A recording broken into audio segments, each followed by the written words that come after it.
सांगली साताऱ्यात महायुती आणि मवियात सामना, मतदारांचा कौल कोणाला? विधान परिषद निवडणुकीत कोण बाजी मारणार? विधान परिषदेच्या सांगली सातारा स्थानिक स्वराज्य संस्था मतदारसंघाच्या विधान परिषद निवडणुकीसाठी 18 जूनला मतदान झालं. सांगली आणि सातारा जिल्ह्यातील एकूण 895 मतदारांपैकी 894 मतदारांनी आपला मतदानाचा हक्क बजावला.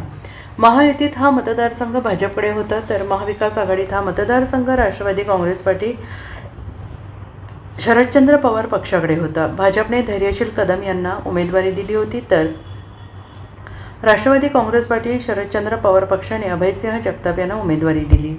आणि याशिवाय अपक्ष उमेदवार म्हणून किशोर धुमाळ देखील रिंगणात होते. सांगली सातारा विधान परिषद निवडणुकीसाठी महायुतीकडून धैर्यशील कदम, महाविकास आघाडीतून अभयसिंह जगताप आणि अपक्ष उमेदवार किशोर धुमाळ यांच्यात लढत झाली. सांगली सातारा विधान परिषद निवडणुकीत एकूण 895 पैकी 894 जणांनी मतदानाचा हक्क बजावला. मतदानाची टक्केवारी 99.89% झाली आणि या विक्रमी मतदानामुळे निवडणुकीतील रंगत वाढलेली आहे. या निवडणुकीत महायुती आणि महाविकास आघाडीपैकी कोणाचा उमेदवार विजयी होणार याकडे सगळ्यांचं लक्ष लागून राहिलेलं आहे.